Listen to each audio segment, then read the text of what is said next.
Hello, I've just uploaded my 4th Christmas timeline video and I've got a little bit of time left before Christmas, so I thought now would be a good time to make this video. I'm not going to play you any music in this one because, quite frankly, I can't be bothered. No, only kidding. No, what I'm going to do in this video, I'm going to talk to you about how I go about planning Christmas timelines. So I started doing Christmas timeline videos in 2011. My first one was Ata's Christmas timeline. Then in 2012 I did Seventus Christmas timeline. In 2013 I did Nintus Christmas timeline. And I've just uploaded Fiftus Christmas timeline 1. It's Christmas of 2014 now. I intend to do Fiftus Christmas timeline 2 next Christmas. If you're watching this, I'm going to take it that you've seen at least one of these Christmas timeline videos and you know what I do in them. And if you haven't seen any of them, I suggest you check them out. So, planning Christmas timelines. A lot of planning goes into these, I can tell you. The first stage is kind of ongoing really, and that is finding out the years of Christmas songs. I have all of my music collection in iTunes and on my iPod, and as you most likely know, there are different ways you can add music to your iTunes library. You can rip it from a CD, or the most common way would be to download it digitally. Now when you put a Christmas compilation album into your iTunes library, in the year column it will either show the years of the individual Christmas songs, or it will show the year that the Christmas compilation album came out. And then if you want to know the genuine years of the Christmas songs, you've got to do some research. The first place I look is Wikipedia. I've found the years of a lot of Christmas songs on Wikipedia. It's been a very useful tool for me with this research, and I'm very thankful to it. I've actually donated to Wikipedia as well. But if I can't find the year of a Christmas song on Wikipedia, the next thing I'll do is search on the internet. I find that the older the Christmas song is, the harder it is to find the year. Usually when you go pre-70s, that's when it starts to get a bit tricky. And when you go as far back as the 50s or 40s or even the 30s, it can be quite hit and miss whether you'll actually find the information or not. But a lot of the time the information is out there somewhere, but you might have to trawl through lots and lots of web pages before you find it. When I find the year of a Christmas song, in iTunes I actually write the year down in the comments column and not the year column.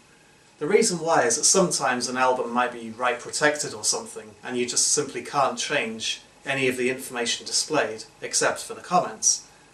I've also got a Word document listing all of my Christmas music collection and all of the years.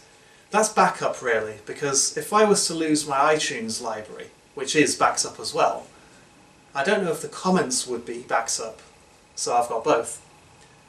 In my iTunes library, I've got various playlists of Christmas music, and 3 of those playlists have got my whole Christmas music collection, but each one in a different order. For example, one of those playlists has got my whole music collection in year order. And this Christmas music collection is ongoing. Every time I find new Christmas music, I go through that process of finding out the year and then noting it down in the places I've mentioned already. And I put that music in the necessary playlists. I've also got playlists for each of the decades going right back as far as the 30s actually. And I call these the Christmas timeline playlists.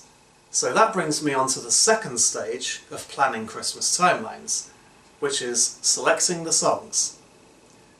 When I go through the process of selecting the songs for a particular Christmas timeline, I use the corresponding Christmas timeline playlist to draft out which songs I might want to use, then I chop and change the selection until I'm happy with it.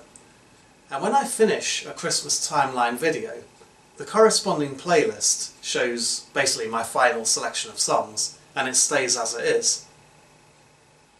I'm now going to talk to you about what I call the song selection rules. These are rules I keep in mind when I'm choosing the songs for a Christmas timeline video. Now, I made up these rules myself, and these are my videos, so I'm in a nice novelty position where I can break those rules if I want, and I like being in that position. But to be honest, I do stick to them quite strictly really. So, song selection rule number 1. approximately 20 songs per timeline. Out of the 4 Christmas timeline videos I've done so far, the numbers of songs I've chosen has ranged from 19 to 22. And this rule proved the most challenging when I did my 70s Christmas timeline, because there are so many brilliant Christmas songs from that decade that I wanted to use, and there just was not room for all of them. I had to sacrifice some good ones.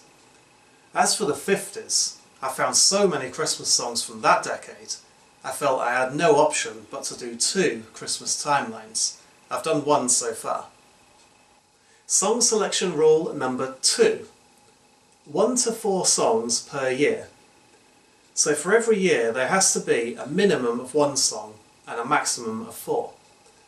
Now this can cause problems because, let's say for example, there's 1 year where I can only find 1 Christmas song and it's not that good, and then another year I can find 5 Christmas songs which are all very good. I would have to get rid of one of those 5 and have the 1 song from the other year that's not amazing. So it can cause problems there. Originally I thought of 1 to 3 songs as being the right sort of range when I did my first Christmas timeline video, the 80s Christmas timeline. Because in 1984 I had 4 songs which I wanted to use and I couldn't decide which one to get rid of. So I decided I'm going to make the range 1 to 4 songs, and since then that's what it's been. So there's a perfect example of me breaking one of my own rules. Right then, song selection rule number 3. Numbers of songs per year should be balanced out throughout timeline. So the idea of these Christmas timelines is that they take you on a Christmassy journey through 1 decade. And the idea of this rule is so that the speed you're travelling through that decade is fairly regular. So it's probably best if I give an example. Let's just pretend I haven't yet done the 90s Christmas timeline, which is not the case because I have, but let's just pretend I haven't. A bad example of this rule would be something like this. 4 songs selected for 1990, 4 songs selected for 1991, 3 songs selected for 1992, 4 songs selected for 1993, 1 song selected for 1994, 1 song selected for 1995, 2 songs selected for 1996, 1 song selected for 1997, 3 songs selected for 1998, 4 songs selected for 1999. So that would be a bad example, because it would take you ages to get through those first 4 years. Then it would be racing through to 1998, then it'd be going slow again. So that would be a bad example. A good example would be maybe 1 song, 2 songs, 1 song, 4 songs, 2 songs, 3 songs, something more like that, where it's all well balanced.